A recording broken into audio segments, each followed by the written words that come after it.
პარიზის მერიაში დღეს ევროპული ინიციატივის პრემიის დაჯილდოება გაიმართა. ერთ-ერთი ლაურეატი საქართველოს მეხუთე პრეზიდენტია. სალომე ზურაბიშვილმა შეკრებილებს სიტყვით მიმართა დაჯილდოების ცერემონიას დაესწრო პარიზის მერიც. ჩვენ ჩავწერეთ ვრცელი ინტერვიუ სალომე ზურაბიშვილთან ერთად სწორედ ამ დაჯილდოების შემდეგ. ქალბატონო პრეზიდენტო, ბოლო პერიოდში თქვენ ეს არ არის პირველი ჯილდო. თქვენ მიიღეთ პალმერის პრემია, მოლდოვის უმაღლესი ჯილდო და ახლა მიიღეთ ევროპული ინიციატივის პრიზი. თქვენ როგორ ფიქრობთ, გარდა თქვენი პირადი დამსახურებისა, ხომ არ შეიძლება ეს მივიღოთ როგორც ერთგვარი გზავნილი, როგორც ქართველი ხალხისთვის, ასე ქართული ოცნებისთვის?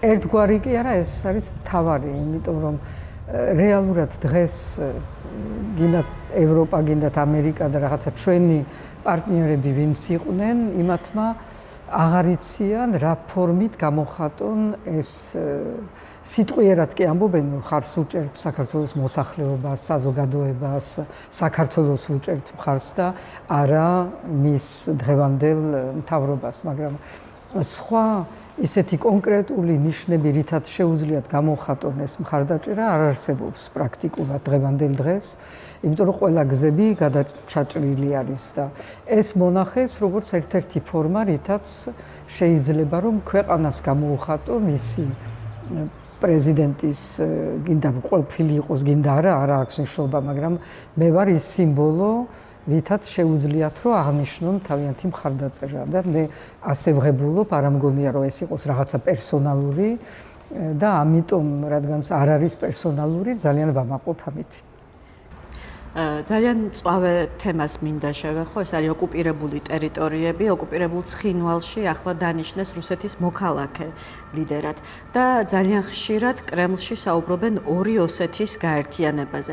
თქვენ როგორ ფიქრობთ, რამდენად არის ახლა ამის საფრთხე, რამდენად რეალურია ეს? მე ვფიქრობ, რომ ეს ძალიან რეალური არის, აქეთკენ მიდის უკვე რამდენი ხანია და ეს არის ესეთი ნაბიჯები, რომელიც თანმიმდევრობით დგამს რუსეთი და ამ ოკუპირებულ ტერიტორიებში აფხაზეთში ვერ აკეთებენ, იმიტომ აფხაზეთში სხვა ტიპის საზოგადოება არის მაინც, რომელიც რაღაც წინააღმდეგობას უწევს ამას და რეალურად ცხინვალის რეგიონში უკვე არავინ აღარ არის. არის ის საზოგადოება, რომელიც ემსახურება სამხედრო ბაზას და გარკვეულად ეს უკვე აღარ არის ისეთი აქტიური საზოგადოება, რომელსაც შეუძლია გამოხატოს რამე წინააღმდეგობა. მაგრამ ეს მიმდინარეობს ამდენი წებია, ამიტომ მე ვთქვათ, რომ ამ ბოლო რაღაც ნაბიჯებში ისეთ ვერაფერს ვერ ვხედავ, მე ვხედავ, რომ რუსეთმა გადაწყვიტა ეს ოკუპაცია, ანექსია და ეს დამთავრდება მხოლოდ როცა დამთავრდება რუსეთი და მისი იმპერიალიზმი, რასაც უყურებთ ყირიმში, ის მოხდება ჩვენ ოკუპირებულ რეგიონებში და დღეს რასაც ვუყურებდი, მე ვიყავი ძალიან ბედნიერი ეს კოლონები რუსების მანქანების, რომელიც გადიან, მე მგონი არა მხოლოდ მე, მთელი საქართველო, რომელიც რამეზე ფიქრობს და რამესი იმედი აქვს, ყველა იყო ამ დღეში, რომ აი ჩვენთანაც დავინახოთ ეს ტენდენციები და ეს კოლონები გასული. ერთი შეხედვით ახლა იწყება ცხინვალის რეგიონის ანექსიის ფაზა. როგორ ფიქრობთ, რას უნდა აკეთებდეს ახლა საქართველოს ხელისუფლება? ქვეყნის მთავრობა პირველს რაც უნდა აკეთებდეს არის ის, რომ არ დაგვიკარგოს ჩვენი პარტნიორები. იმიტომ იზოლაცია არის სწორედ ის, რაც ხელს უხსნის რუსეთს ამ სიტუაციაში. ჩვენით ვერაფერს ვერ ვაკეთებთ და ვერ გავაკეთებთ, მაგრამ ჩვენ გვჭირდება ჩვენი პარტნიორები, ევროპელები, როგორც ამერიკელები, რომ აუდგენ წინ ამ რუსეთის სტრატეგიას, პოლიტიკას და თქვან, რომ ჩვენ ვართ საქართველოს სუვერენიტეტის დამცველები. რაც პრინციპში არიან, თუ ვინმე დღეს იცავს პრინციპს საქართველოს სუვერენიტეტის და მთლიანობის, ესენი არიან ევროპელები, რომელიც აქტიურად არ არსებობს არც ერთი ისეთი მომენტი, როცა შეუძლიათ გამოხატონ ეს მხარდაჭერა ჩვენი სუვერენიტეტისთვის, როცა არ ამბობენ, არ აკეთებენ და სხვადასხვა ეს იქნება გაეროში თუ სხვადასხვა მათ ევროპარლამენტის რეზოლუციაში და ასე შემდეგ. ქართული ოცნების ლიდერები ხშირად ამბობენ, რომ ევროპას საქართველოსთვის უნდოდა ომის დაწყება, ხოლო რუსეთთან თავშეკავებული პოლიტიკა ამ ომს თავიდან გვარიდებდა. თქვენ როგორ ფიქრობთ, რას ემსახურება ეს ნარატივი, რა შეიძლება ეს ნიშნავდეს და რას ეტყოდით იმ ადამიანებს, თუ კი ესეთები არსებობენ და ამის ჯერათ? ამ ადამიანებს ვეტყოდი, რომ ეს არის პირდაპირ რუსული პროპაგანდა, რომელიც მხოლოდ ჩვენთან კი არა, გავრცელდა ყველგან. რუმინეთში, და როცა უყურებთ რა ხდება მოლდავეთში, რა ხდება სომხეთში, ხო ფაქტი არის, რომ ამ ქვეყნებმა შეძლეს, რომ ევროპისკენ გააგრძელონ თავიანთი ინტეგრაციის გზა და არანაირი ომი იქ არ დაწყებულა, როცა ისე რომ ვთქვა, თუ იყო რამე ინტერესი, რომელიც არ იყო დასავლეთის ევროპელების, რომ მეორე ფრონტი ან ამერიკელების პირველ რიგში სტრატეგიულად თუ სადმე იყო საინტერესო, მოლდოვა იქნებოდა ყველაზე საინტერესო ასეთი ადგილი. იქ არ მომხდარა და იქ არ ყოფილა არანაირი ასეთი სვლა და ამიტომ ეს არის რაღაც მითები, მაგრამ ეს არის ის ძალიან კარგად მოფიქრებული იმ ძველი სამსახურების, რომელიც მუშაობენ ამაზე დიდი ხანია, ძალიან კარგად მოფიქრებული რუსეთის პროპაგანდა, რომელმაც იქონია რაღაცა შედეგი მაინც, იმიტომ რაც უფრო პროპაგანდის გობელსი ამბობდა, მე მგონი ამას, რომ პროპაგანდის თვისება არის ის, რომ რაც უფრო დაუჯერებელია, რაც უფრო აბსურდული ჩანს და თუ ბევრჯერ გაიმეორე, ბოლოს და ბოლოს ვიღაცა დაიჯერებს და ბევრი დაიჯერებს. ეს არის ის, რაც მოგვივიდა ჩვენ, რომელიც არის სრულიად წარმოუდგენელი ქვეყანა, რომელიც მას განიცადა რუსეთის ოკუპაცია დაწყებული 1801 წლიდან და რამდენჯერ აგრესია და რამდენჯერ მისი დაპყრობა და ოკუპაცია ჯერ მთლიანად ქვეყნის მერე ოკუპირებული ტერიტორიების ის ქვეყანა თუ იჯერებს, რომ რუსეთს არ უნდა ომი და არის მშვიდობიანი და ამ დროს ჩვენი ევროპელი პარტნიორები, რომელიც ამდენი ხანია გვეხმარებოდნენ იმის აშენებაში, რაც არის დღევანდელი საქართველოს ინსტიტუტები, ჯანდაცვა, განათლება, ვინმე ამას თუ იჯერებს, ამასთან ბრძოლა. ხელისუფლება ასევე ძალიან ხშირად პარალელს ვამს ევროკავშირსა და რუსეთს შორის. ისინი ძალიან ხშირად ამბობენ, რომ არც ერთი არ აღიარებს საქართველოს სუვერენიტეტს. თქვენ როგორ ფიქრობთ, რა საფრთხის შემცველი არის ეს ნარატივი? არა, საფრთხის მომტანი თვითონ ეს დაბიო ვიტყოდი პროპაგანდა არ არის საფრთხის მომტანი. საფრთხის მომტანი არის თუ ვინმე ამას დაიჯერებს. თუ ვინმე ამაში არ ხედავს სრულიად წარმოუდგენელ აბსურდს, რომ ის ქვეყნები ზუსტად რაც თქვი ახლა, რომელიც გვეხმარებოდნენ ამდენი ხანია 30 წელია, აღარ მახსოვს ზუსტი ციფრი, რამდენი მილიარდი დახარჯა ამერიკამ საქართველოში და რამდენი ევროპამ. რომელიმე კვადრატული კილომეტრი ჩვენი ტერიტორიის ან ერთმა ან მეორემ დაიკავა ოკუპირებული აქვს ან რამე მე არ მახსოვს და ამ დროს რუსეთი, რომელიც ყოველ წუთიერად პრაქტიკულად ჩვენ ყველანაირ იდენტობას პოვს, ჩვენ მეობას პოვს, ჩვენი ეკლესიები ხო რაც გაუკეთეს რუსებმა ვითომც ჩვენი ძმა რუსეთი და თუ დიდი ძმა თუ პატარა ძმა აღარ ვიცი. დღეს ამაზე ლოგიკურად რამე აზროვნება შეუძლებელი არის. ეს არის სხვა კატეგორია, ეს არის კატეგორია პროპაგანდის, რომელიც ეფუძნება იმას, რომ რაღაც ტექნოლოგიები შენ ხელში არის, შეიძლება გაიმეორო ესა, შეიძლება მოიხმარო ყველანაირი სხვა ფორმები, არა მხოლოდ პირდაპირ ინფორმაცია, მაგრამ ამ საინფორმაციო ველზე გავრცელოს სხვადასხვა ფორმით და დღევანდელ დღეს, როცა ხელოვნური ინტელექტი შემოდის ამ ველზე, კიდევ უფრო დიდი საფრთხეს წარმოადგენს, იმიტომ უკვე აღარ იცი რა არის მართალი, რა არის შექმნილი და ნებისმიერი ტყვილი შეიძლება ისე გავრცელდეს, რომ შენთვის დამაჯერებელი იყოს და დამაჯერებელი იყოს ძალიან დიდ ნაწილისთვის საზოგადოებისთვის. ასე რომ ჩვენ გვევალება რომ ვიყოთ ფხიზლად, ვიფიქროთ, ვიაზროვნოთ და ეს არის რასაც ცდილობს ერთის მხრივ ქართული ოცნება და მეორეს მხრივ რუსეთი. რომ ჩვენგან საერთოდ ამოძირკონ ეს აზროვნება, თავისუფალი აზროვნება და ესე იგი თავისუფლება. მინდა გკითხოთ იმ საფრთხესთან დაკავშირებით, რასაც რის წინაშეც საქართველოც ახლა დგას ქართული საზოგადოება, უფრო სწორად ასე რომ ვთქვათ. თუ კი ქართული ოცნების პოლიტიკა ასევე გაგრძელდა დასავლეთის მიმართ, როგორც ახლა არის. როგორ ვფიქრობთ, რამდენად რეალურია საფრთხე იმისა, რომ საქართველოს საზოგადოება დარჩეს სინამდვილეში წაგებული?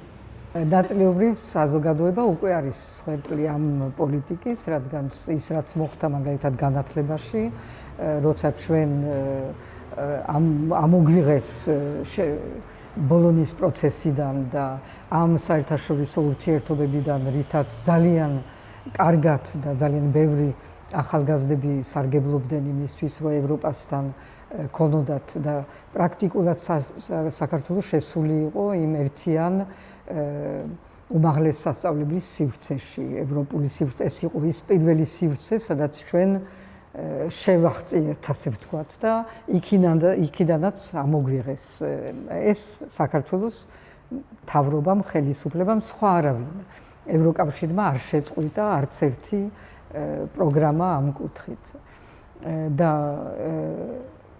ეს ნიშნავს, რომ საზოგადოება უკვე არის ამ ყველაფრის ხვერპლი, მაგრამ ის, რომ ვიზა ლიბერალიზაციაზე გადავიდეს, მე პირადად არ მჯერა, რომ დღეს იქამდე ვიყოთ მისული, იმიტომ რომ მე მგონი, რომ დღეს ევროკავშირს, იმიტომ რომ უნგრეთის ვეტო აღარ არსებობს, აქვს ბევრი სხვა საშუალება იმისთვის, რომ საქართველოს ხელმძღვანელობას უთხრას, რომ მე უკმაყოფილო ვარ შენი ქმედებებით, ისე რომ ეს არ გადაიტანოს მოსახლეობაზე და მე პირადად ვარ ძალიან წინააღმდეგი იმაზე, რომ მოქალაქეებს შეუწყდეთ ვიზა ლიბერალიზაცია, იმიტომ ეს იქნება კიდევ ერთი იზოლაციის ერთი ნაბიჯი და მე დარწმუნებული ვარ, რომ ყველამ უნდა პირიქით ვიმუშაოთ იმისკენ ჩვენ ევროკავშირის პარტნიორებთან, რომ იზოლაცია კი არ გაძლიერდეს, მაგრამ იზოლაცია პირიქით შესუცდეს ყოველ შემთხვევაში, რაც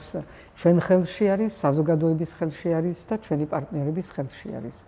ცხადია, ქართულ ოცნებას სურს ეს იზოლაცია. მისთვის ეს არის მიზანი მთავარი და ეს არის მთავარი მიზანი არა მხოლოდ მისი, ჯერ რუსეთის მიზანი არის და მერე ქართულ ოცნების, თუ რუსულ ოცნების. პროცესი არის შეჩერებული, ფაქტობრივად გამოაცხადეს, რომ შეჩერებული არის და ეხლა ქვეყნის გარეშე, მისი ხელმძღვანელობის გარეშე ეს პროცესი ვერ გაგრძელდება, იმიტომ მათ ხელში არის ყველა ბერკეტები. ეხლა კი ცდილობენ, რომ გადააბრალონ ევროკავშირს, რომ იმათმა გაგვიჩერეს, არაფერი არ გაუჩერებიათ. განცხადება იყო საქართველოსი და საქართველო იღებს ყველა იმ ნაბიჯს, რაც შეუძლია, რომ შეაჩეროს ეს პროცესი და არ განახლდეს ეს პროცესი. ასე რომ პასუხისგებლობა არის მხოლოდ და მხოლოდ ამ პარტიის ერთპარტიული ხელმძღვანელობის, რომელიც დღეს არსებობს საქართველოში. ეს არ ნიშნავს, რომ ეს პროცესი არის დამთავრებული. მე ღრმად მჯერა და ვიცი ჩემი სხვადასხვა საუბრებიდან, რომ ეს არის ღია კარი, რომელიც რჩება ღია. ის რაც პროცესები, რაც მიმდინარეობს უკრაინისთვის და მოლდოვისთვის, იქნება ჩვენთვის ხვალინდელი დღის წესრიგი, თუ კი ჩვენ დაუბრუნდებით ამ ჩვენ ისტორიულ გზას, ვიტყოდი და ისტორიულ პერსპექტივას.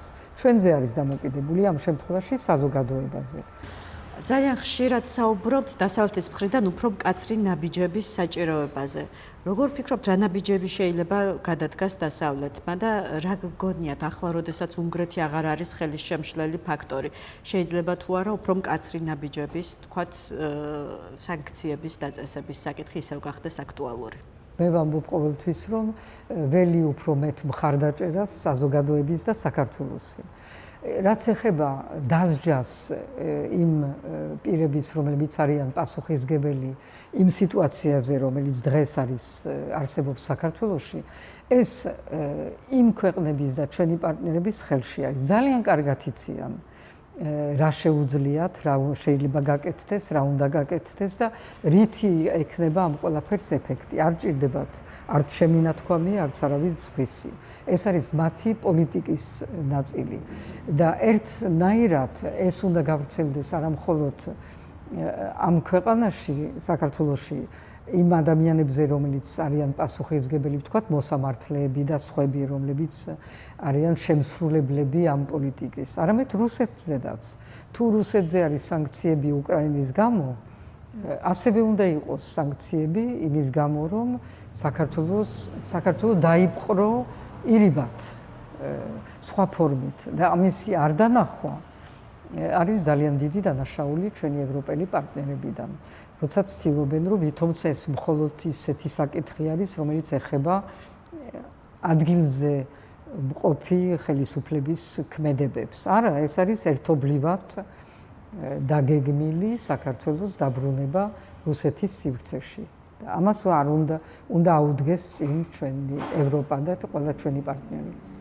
თქვენ არაერთხელ ისაუბრეთ ეროვნული ერთიანობის საფუძველზე და ხშირად ამბობთ, რომ იმისთვის, რომ შედეგი იქნას მიღწეული, ამისთვის საჭირო არის საზოგადოების ერთიანობა, დასავლეთიდან მხარდაჭერა და უწყვეტი პროტესტი.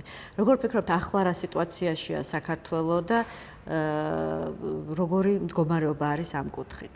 პროტესტი, რომელიც არის ქუჩაში, სადაც ხალხი დგას, ეს არის ძალიან მნიშვნელოვანი. მე აქ დღეს არც დღეს ამ ჯილდოზე, არც გუშინ და სხვადასხვა ღონისძიებებზე არ მიმიწვევდნენ, რომ არ იყოს ეს პროტესტი ცოცხალი. ეს არის ის ნიშანი, რომ საქართველომ არ მიიღო, არ დანებდა და აგრძელებს ბრძოლას. ეს რომ არ იყოს უკვე არავის ინტერესში და ყურადღებაში აღარ ვიქნებოდით. ამიტომ ეს არის ის ელემენტი, რომელზედაც დგას ყველაფერი დანარჩენი. მერე ცხადი არის, საჭირო არის საზოგადოების ერთობა, რომელიც იქნება ხვალინდელი დღის გადამწყვეტი და ჩვენი პარტნიორების მხარდამჭერა და აქაც დღევანდელი დღე და სხვადასხვა ასეთი ღონისძიებები არის ამისი გამოხატულება. მინდა პოლონეთზეც კითხოთ, საქართველო და პოლონეთი დიდი ხნის მეგობრები იყვნენ, თქვენ გაკავშირებდათ მეგობრობა პოლონეთის პრეზიდენტთან დუდასთან, ძალიან ხშირად ვიზიტით ჩადიოდით ვარშავაში და ისიც არაერთხელ არის თბილისში ნამყოფი.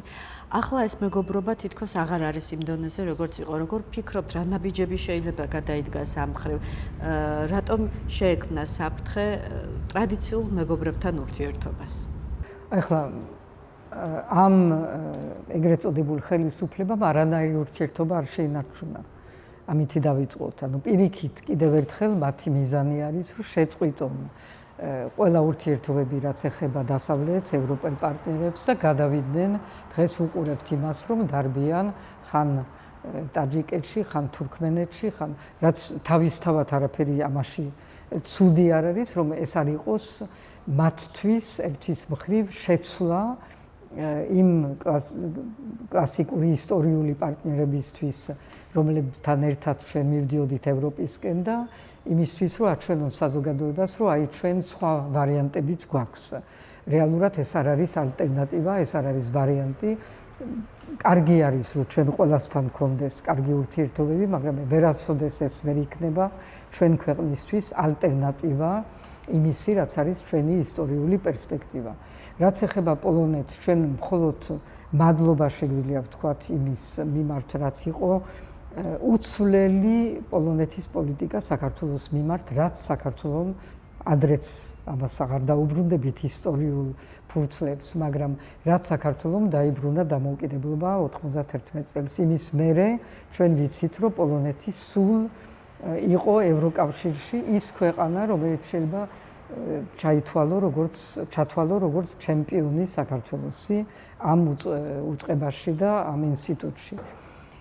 ჩვენ არ აღმოჩნდით ღირსი ამ მეგობრობის და ამ დახმარების.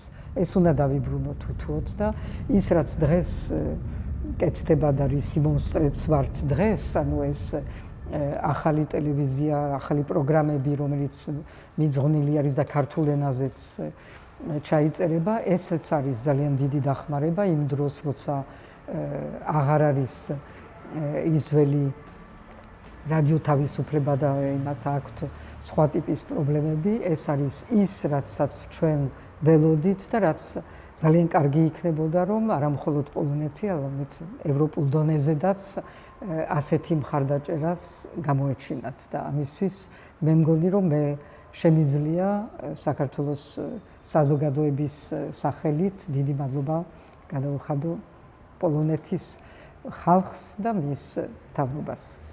ქალბატონო პრეზიდენტო, მინდა გკითხოთ იმ ადამიანების სახელით, ვინც შესაძლოა იმედი დაკარგა, შეიძლება აღარ არის იმდენად ენერგიულად ჩართული იმ პროცესებში, რაც ახლა საქართველოში მიმდინარეობს.